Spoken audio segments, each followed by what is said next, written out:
Hey everybody, Barry, Blasters in the Desert. I just got back from Shooter Symposium last weekend. Spent the weekend out there, 4 days out at the ranch, which is in Eagle Lake, Texas, just between San Antonio and Houston. Beautiful country out there, guys. It's a private club. People can get memberships to go. You should go and check it out if you're in the area. And if you're not, because I'm not in the area, I drove down there. Took me 11 hours. Anyway. So Shooter Symposium. I just wanted to do this video, quick little kind of wrap up. Talk to you guys about what I did, what I learned, what I worked with, what worked well, what didn't. And so I'm just going to kind of go right from the start. Shooter Symposium, again, is an amazing annual event now down at the ranch. Brings together a whole bunch of just absolute, industry leaders in training in firearms, medical, grappling, hand-to-hand combat, that kind of stuff, the works. And kind of crooked here. I think I made it worse. Anyway. So, so I got signed up for it. I had originally planned to take 4 different courses. Due to circumstances beyond anybody's control, the 4th day was a wash, and ended up having no training for me that day. Lots of rain, lots of mud, lots of just, things that you can't control. And so, not much you can do about that. We'll try it again next year. So anyway, first of all, I just want to give a shout out to the sponsors for the event.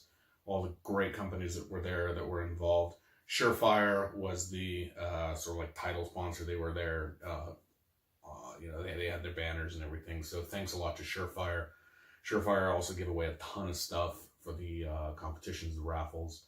I'll talk about that in just a minute. B.E. Myers, Victos brand.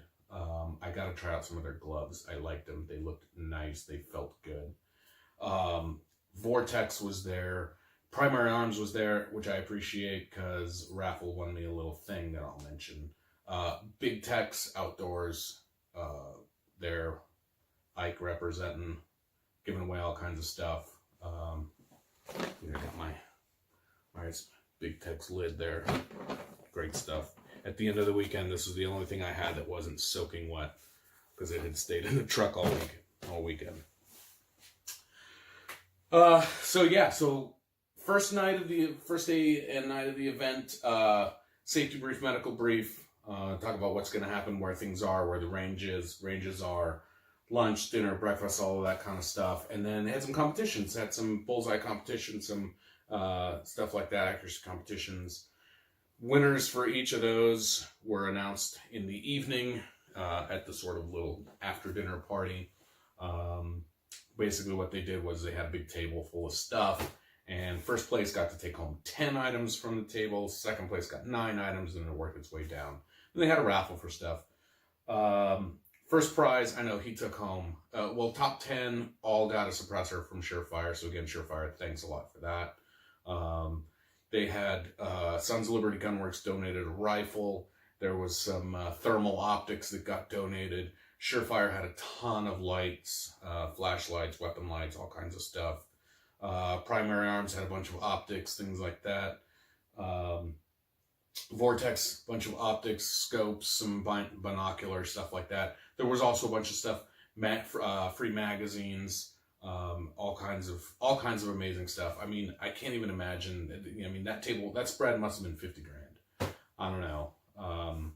And then, like I said, they had a little raffle, so a whole bunch of people won stuff. I got something for myself that I'll mention here in a minute because it goes on a gun, and it's on a gun now that I'm going to mention. So that's night 1. Second day, classes start bright and early, 8 a.m., except for me, because I signed up to take Steve Fisher's Practical Urban Low-Light Practical Urban Carbine. And so the concept behind that class is based on Steve Fisher's research experience in determining, using census data that says, and this is taken from the course bio on the Shooter Symposium website, is that 80% of people in the U.S. are going to live in some kind of urban area, some kind of area where you've got lots of people, towns, small towns, cities, whatever it happens to be. And so he's looking at engagements, rifle carbine engagements, out to about 300 yards. And so when I signed up for that, I was thinking, okay, so I kind of imagine like my neighborhood. I live in the suburbs, sure. But I think about, like I said, my neighborhood where, my house to the end of the block, to the neighbor's house across the street, to the neighbors behind us, whatever. Yeah, none of that's more than 300 yards or so. So I'm like, okay, I get that. That makes sense. Something really bad has happened and, I gotta, I'm like the only house in the neighborhood that's got a flat roof. So I'd be the, the guy up on the roof with the Overwatch, whatever. But, as Fisher starts talking about it, as he starts explaining the concepts, the ideas of what, he's talking about places like schools and hospitals and Walmart, which are urban places where there might be a lot of people, but there also might be some fairly, some intermediate range engagement distances. He's talking about Walmarts being, corner to corner of a Walmart, might be 400 yards. And if you are called upon to make a shot like that, you got to be ready to do it. You got to know what you're doing. Down a long hallway at a school or a hospital, something like that, where there are these long hallways, might be separated by doors, but if those doors are open, then those engagement distances just get longer from there. We talked about things like unnatural shooting positions, unsupported positions, shooting from barricades. We shot, just the standard barricades that are not very realistic, and we talk about why they're not realistic. But being able to use them is just start with the basics to learn, support hand up on a barricade. He's talking about, you put your hand up on there and then curl your fingers a little bit, get a little bit of purchase on that, a little bit of grip there. Things like, moving from one position to the next one, determining if you've got a shot. If you don't have a shot, don't linger, and that was, for me, that was one of my things that I got hung up on at first was, he says, we're going to start at this position. So I start at that position and we've got targets at 200 and 300, 100, 200 and 300 yards. And from the starting position that I was at, I could see the 100 yard target, but the 200 and 300 targets were stacked directly behind him and I couldn't see them. So I'm up there, I've got my gun on the barricade and I'm trying to just move it just a little bit to see around it. And then of course Fisher's in my ear yelling at me to quit sucking and move. Don't have a shot there, move. So like I said, that was something that I really had to work on. It was just getting into that mindset of, all right, no shot here. I'm going to move down one. I'm going to move over to the other side, whatever it happens to be. We talked a lot about those engagement distances. We talked about zeroing to work with those distances. Most of the guys out there were shooting unmagnified red dots, aim points, EOTechs, whatever it happened to be. There were a couple like me who were shooting low power variable optics, and so I was fortunate enough to get a nice loaner. This is the Vortex Razor HD. Thank you, Jesse. Appreciate it. Worked great. So we talked about zeroing with things like the LPVO versus red dots. Fisher's suggestion for something like this is a 200-yard zero. And we talked about being able to use that 200-yard zero to dial to make your adjustments at everywhere from 0 out to 300 yards quickly and easily with that. I stuck with a 100-yard zero only because it's what I've used forever, and in the context of that course, I didn't want to be learning just new holes just for that. I went to focus on learning how to shoot around those barricades in the dark with the light, that kind of stuff, not to learn a new zero and how to work with that. But that being said, I do plan to switch to a 200-yard zero. This is going to go back. This, like I said, this is a loaner. I've got another one. I'm going to be picking up something like this fairly soon. And again, I'll be going with the 200-yard zero for that. So again, this worked fantastically for me. When we started working with lights and talking about lights, I will tell you that this light, this is a Streamlight ProTac HL. This is the HLX. This is the 1,000 lumen version.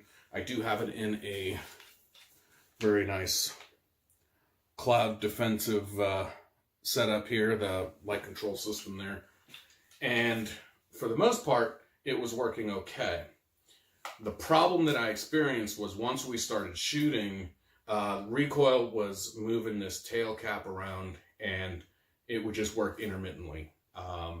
Roughly 60% of the shots that I needed to take, when I needed to activate the light, it didn't work.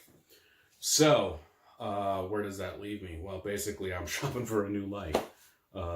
This is sort of I'm turning into my kind of my backpacking, gun scout type rifle, and I need to have that light working. I'm looking at those mod lights because apparently those will throw like crazy out to 400 yards, whatever. But that's not the point. So, back to the class, we talked a lot about lights and being able to shoot through barriers like just dust, dirt, stuff hanging in the air. If you're in an urban environment, start thinking about things like broken drywall, just anything that might get into the air. We were in, where we were at, dirt ground. And so, you start getting lower to the ground, and every time you take a shot, that stuff just comes up. Your light's got to be able to punch through it. You got to be able to see through it in order to make those shots. And so that's a big concern for me being out here in the desert, because if I go prone, if I've, down on my bipod working that rifle and I take a shot, I get a big giant cloud of dirt. And if my light's not able to get through it, if I'm not able to see through it with my optic, whatever, follow-up shots are going to be tough. And so it's definitely something that I need to work on. Again, with the lights, one of the big things we talked about is just having enough light and remembering that you can never have too much light. So anybody talking about 1,000 lumens is too bright, you'll blind yourself, whatever, that's garbage, and people need to stop believing that. Bring all of the light that you possibly can. Now, it doesn't necessarily mean that you need to have a gajillion lumens, because you need to find the correct balance of lumens and candela, right? And so depending on what your purposes are going to be, that needs to guide what you're shopping for and what you're purchasing to put on your guns. Like I said, I'm looking at those new mod lights, the OKW, OKs, whatever it is. That one's 1,500 lumens, 69,000 candela. It throws out forever. For me, for my purposes, I don't know if I need to have that. They've got a little lower output version that I think is going to work just fine for me. So I'll keep you guys posted on that, see how that goes. And so, so that was Fisher's class. We were out there 8 hours at the range, down in the dirt, up on the barricades a whole bunch. Again, we talked about shooting from from behind positions, supported, but strained positions, things like a car bumper that might be kind of round and you can't necessarily just rest your gun on it correctly. You don't have a good corner to dive into. Over the hood of the car, where every time you take a shot, it's going to bounce because there's nothing holding it there. And so, absolutely amazing class. Basically, it was 3 days of work condensed into 8 hours, which is tough. I mean, I know that there's a lot of stuff that we didn't go over. I am definitely going to be looking to get myself into one of Fisher's full-length courses this year, if I can hopefully find one nearby. And if you've got one coming near you, I absolutely recommend it. It is worth every cent, and you would be remiss if you passed up that opportunity, right? So then that brings us into Saturday. Saturday morning, I was exhausted already because Fisher's class, we went till about 10:30 that night, and then went and hung out for a little bit. I think I racked out probably about just after midnight, and up bright and early at 6. I guess that's like 6 hours. I was just being a baby. Had some breakfast, got to the range at 8 o'clock for Shooting on the Move with Jared Reston. And so Shooting on the Move is basically just that. It's talking about unique challenges of shooting while you're in motion, of keeping, learning how to keep your gun steady, how to move side to side, moving towards a target, moving at angles away from it, that kind of thing. So for me, this was a pistol and rifle combined course, which is great. So what I did, I shot my fantastic Sons of Liberty Gunworks gun. I actually shot with my old EOTech that I've had for like 10 years. And it's probably 5 years older than that. This gun, I absolutely love this gun, guys. Again, Sons of Liberty. Can't go wrong. I love it so much. But, so like I said, I shot it with my EOTech, but Friday night, Thursday night at the raffle, my big winning for the night was this here Primary Arms Advanced Micro Red Dot. So, I'm kind of trying that out. I like it. It's nice and small. It's basically an aim point clone. I like that it fits on this little T1 mount that I had for the this little Fortis mount. Oh, it's hard to see it on my t-shirt there. I had a Vortex Spark 2 on here. If you guys remember, I had quite a lot of problems with that Spark 2, and I've moved on from it. I'm done with it.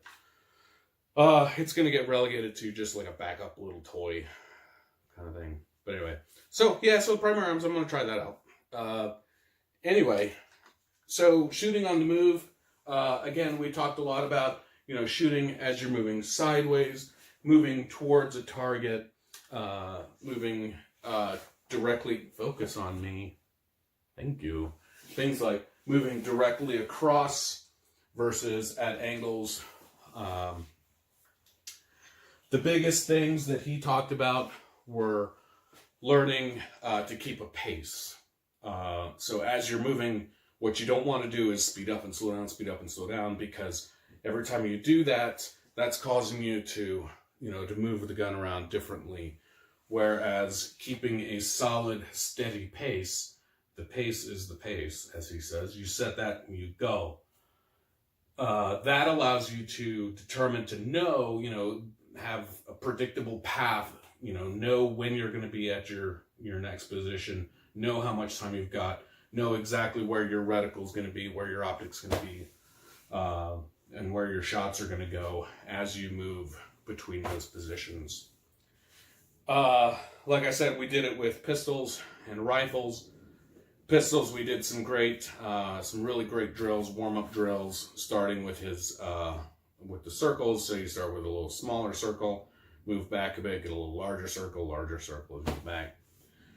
And one of the things that he talked about that really, I've talked with some other guys locally here about this recently, and this is something that Scott Jedlinski mentioned in his class, and I'll talk about that in a minute, was accuracy. I don't people don't like the term combat accuracy, and I get it, but if if your target that you're shooting for is, a 6-inch circle, 8-inch zero down circle on an IDPA, A zone on a US-based A target, whatever it happens to be, if your target is a 6-inch box, just get in the box. Your groups don't have to be, little half-inch groups right inside there.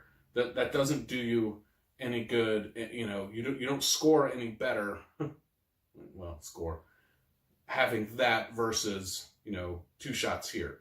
2 shots here is cool, but 2 shots here is just as good. 2 shots here is good. 2 shots here is good. Shot here and a shot here. You're still inside that box. You're still getting good solid hits. That's fine. Take it. Don't get hung up on trying to make that group as teeny tiny as you possibly can, because what you're doing is you're wasting, you're spending time that you may not have just trying to make sure you get right back to that same little spot. So we worked a lot on getting shots off quickly, staying inside those zones, but not necessarily trying to stay within tiny little groups. And like I said, that's something that I've kind of struggled with. Like, I know that that's one of my limitations is shooting IDPA, shooting USPSA, whatever. I know that I burn a lot of time, take a shot and then I look for where that shot went and then I try to get right back into that same little spot.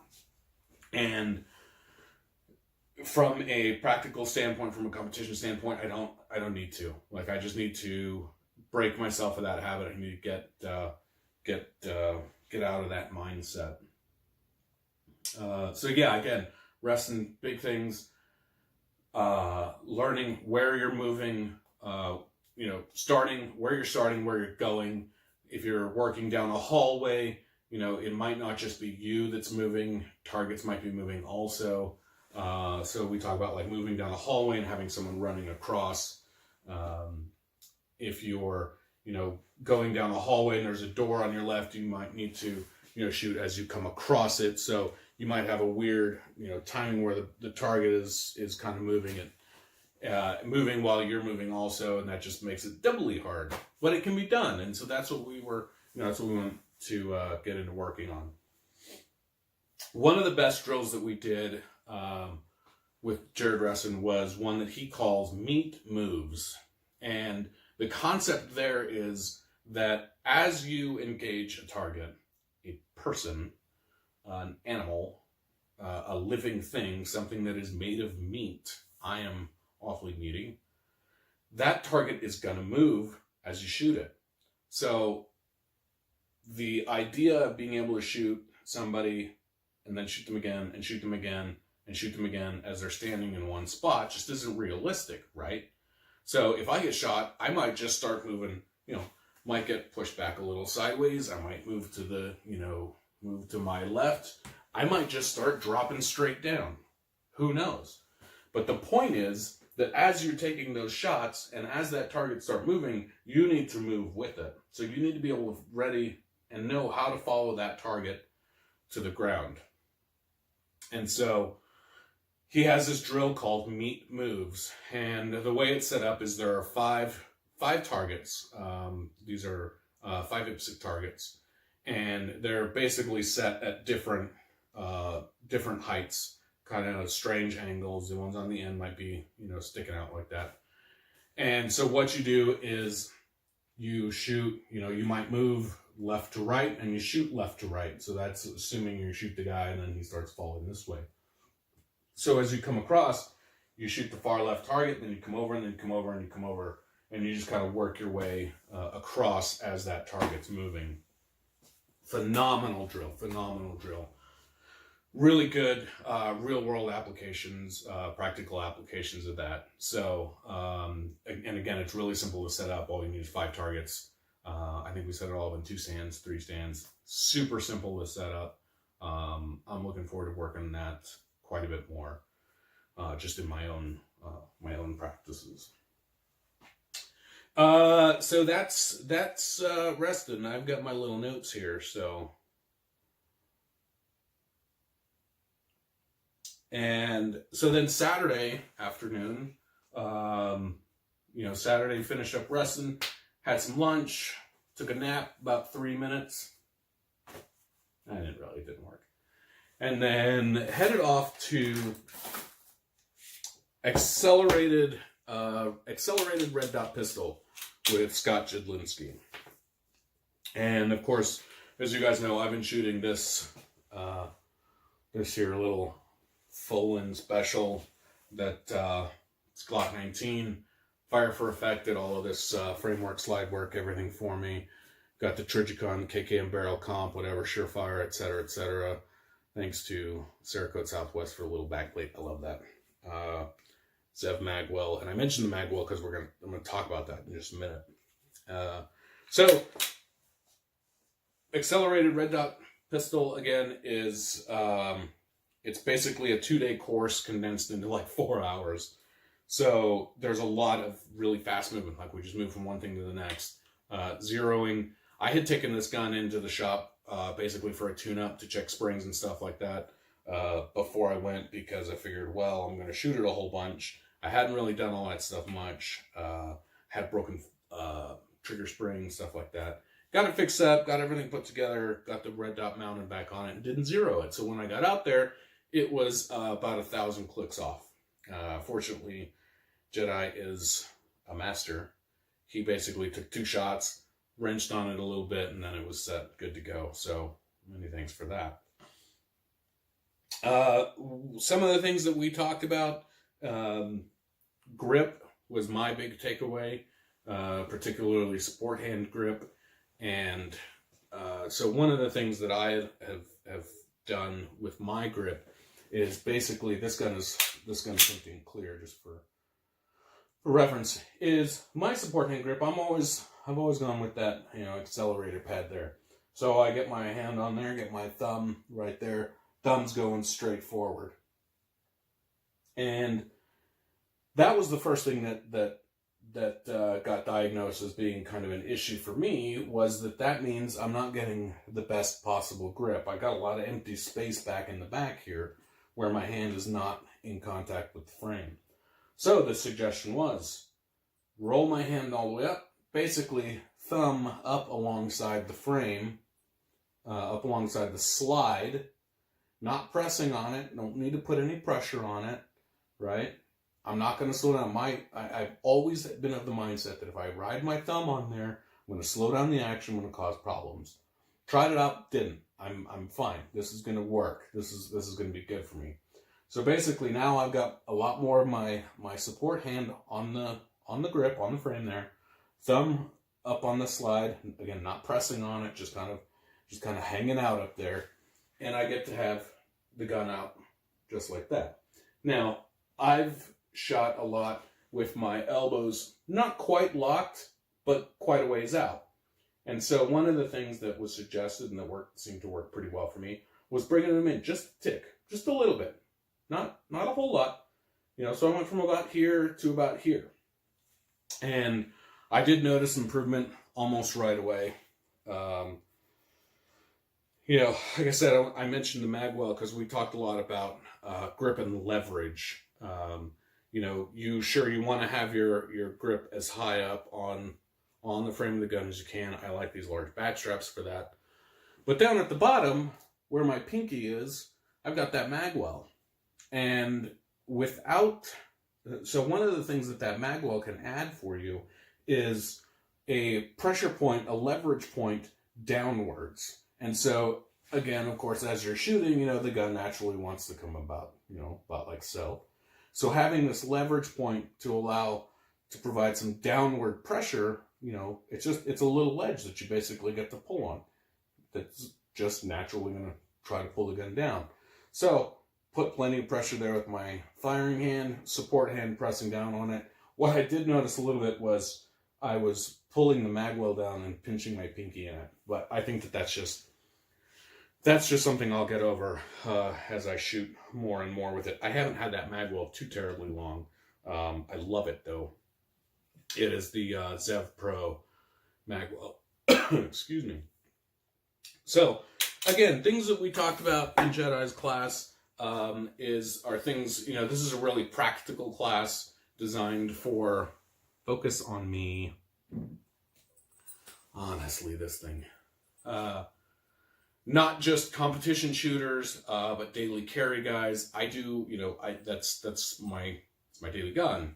It rides around this here holster floodlight, awesome holster. Things like, if you're just out and about carrying your gun, say at appendix, where are your hands? What are your hands doing in the event that something is happening? There's an event, someone's getting rowdy, someone's looking for a fight. Are you one of these guys saying like, hey, I don't want to fight? Are you just doing this? Your hands back behind your back? Are you way too lax about it? Get your hands in your pockets, whatever. And so we talk about, if you're just, hanging out, this kind of thing here. Make sure you guys can see me. And what this allows you to do is carrying appendix, because again, of course, he's the appendix guru. And that's how I carry too. So of course I took a lot of notes on this. Although I didn't shoot the class from appendix. I actually shot this from my DOS Kydex strong side holster. I'm gearing towards a little more towards competition.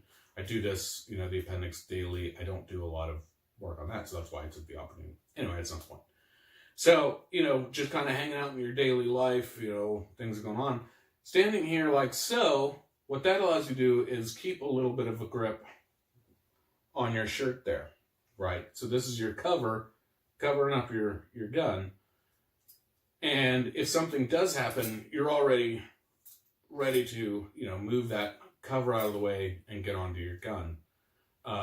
If you're, one of the things we talked about was, a sort of a surrender position, this kind of thing here. And one of the added values of a position like this is everybody's got cell phones. Everybody's got their phones out hoping to catch you get blasted on World Star Hip Hop, right? So if the situation gets to that and, being cognizant of the fact that there are going to be legal repercussions if you win this, right? So a position like this shows everybody around you that, hey, I don't want this fight. I'm not here for this. I don't want to be involved in this. Rather than, getting up in someone's face and, it's like, what you want to, this gives you a better feeling saying, hey, I had to shoot, I had to draw my gun, whatever. Look, I'm trying to stay out of it. I'm trying to avoid this. But from here, we talked about how to move your hands, where to move your hands, what to do exactly. And we talked about getting your hand going straight down to your belly button. So this is my belly button right here. And why your belly button? It's because that's where you know where that is. Your mind, your brain knows exactly where your belly button is because of proprioception, which is just your body's ability to know where it is in space and where things are. It's why you can close your eyes and still touch your nose. You don't need to see it. You know where it is. Your body knows where things are. So that reference point, your belly button, again, that's right there. And from there, let me get back up here a little bit. Get my hand down to my belly button, right inside it. And from there, I can grab that shirt. I can just grab get a whole handful of it, yank it up. And of course, as soon as that's out of the way, hand down to the gun, let go of the, draw, let go of the shirt, marry the hands, and drive them out. And so that brings me to another point something that I was, I never thought that I was having a problem with it. It's kind of an issue that's odd to diagnose for me, I guess, was exactly where and when your hands come together. So what I was finding myself doing was we'd draw and I'd get my gun and I would do about like this and then bring my hands up, my support hand up, and then drive it out.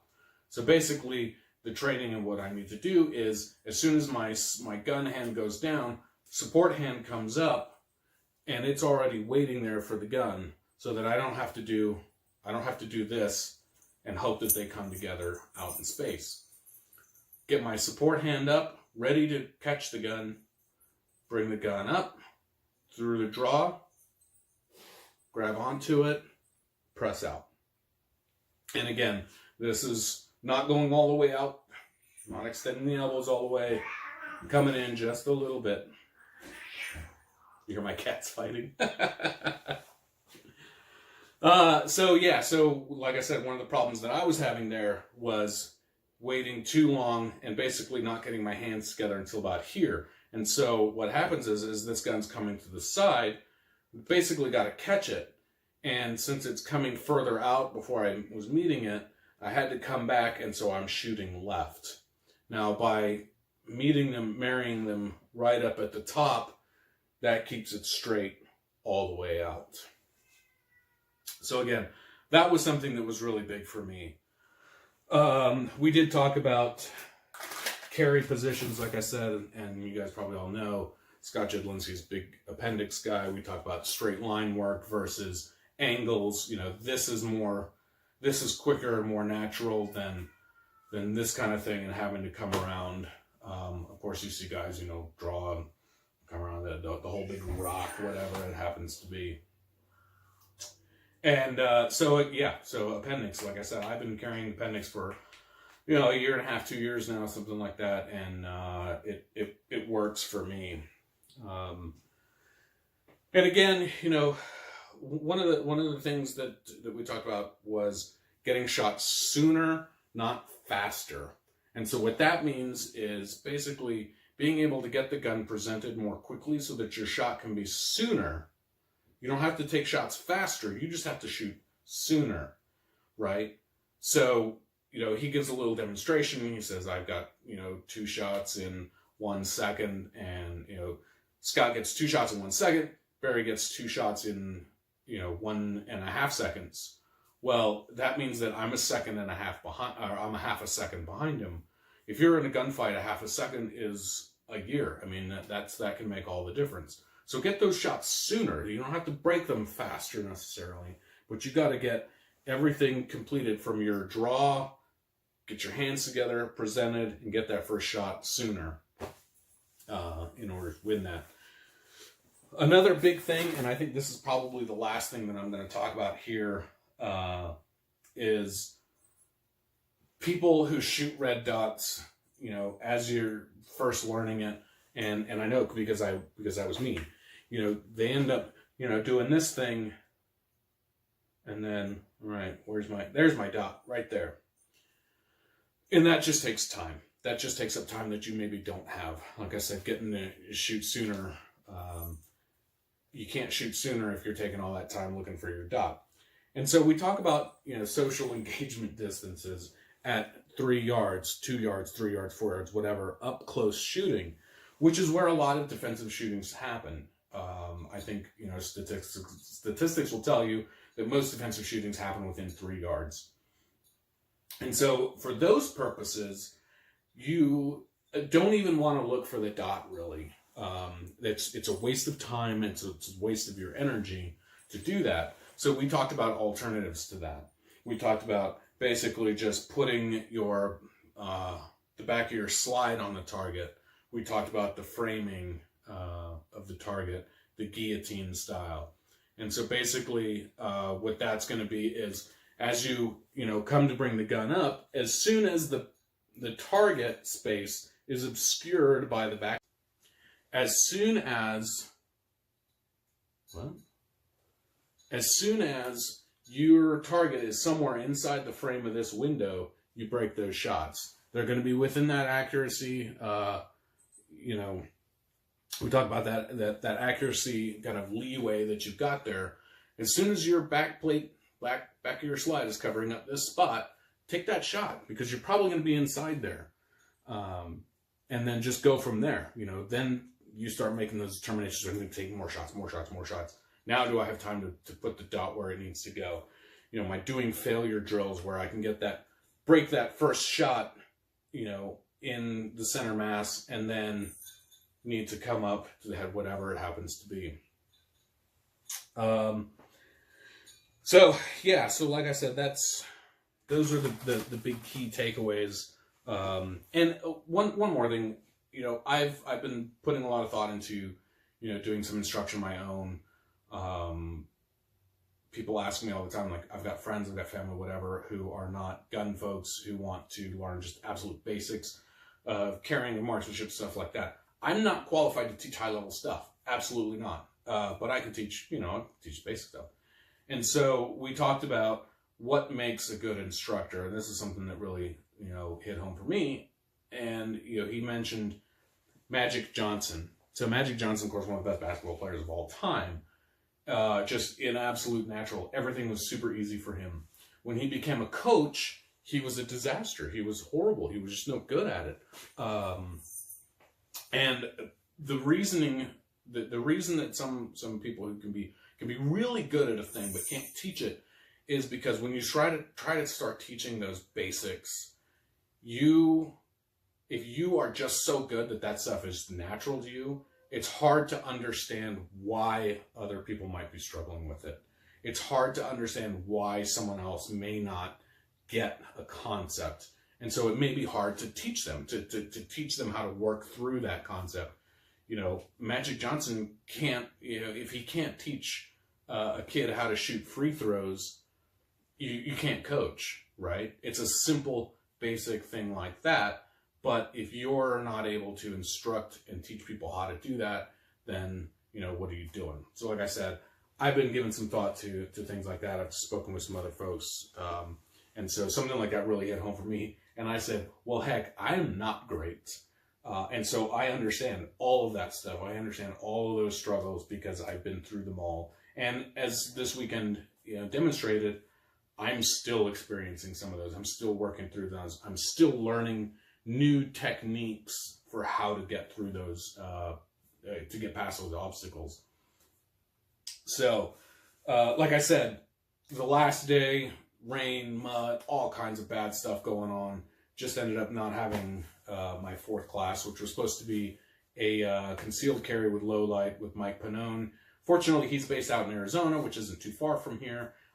So I'm going to try to get myself into one of his classes. Hopefully this fall, actually. I've got 2 or 3 classes out that direction that I'm going to try to get into for the year. And I think that that's going to be a really valuable one. Because like I said, carry that gun every day and at night. So I want to be able to learn how to work with it at nighttime.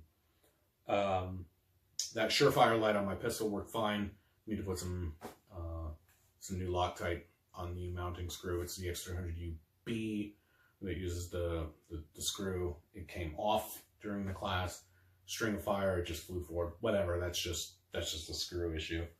And so, yeah, again, Shooter Symposium 2019 in the books. It was amazing. Learned tons and tons and tons of stuff. Really looking forward to next year. Hopefully I can make it out next year. This year I sort of sacrificed SHOT Show in order to do this. Next year, I'm going to have to see how it goes. The drawback of an event like this, between the tuition, the ammunition, the gear stuff that I had to get, travel costs, it's just not cheap. But it's worth it. Anybody who can get out there, who can make it work, absolutely should. And hopefully I'll get out there for 2020. And if you guys are out there, please come and see me. If you guys are ever out in my neighborhood where I am now, well, not like actual neighborhood, but if you guys are out West Texas, Southern New Mexico, by all means, give me a holler. I'll go out and show you some spots in the desert and we'll shoot some stuff. And that's it. Thanks again to all of the sponsors for Shooter Symposium. You guys made it happen. And big shout out to Matt Shockey and everybody at the ranch. You guys were amazing. Fantastic hosts. Looking forward to seeing you guys again next year. Peace out.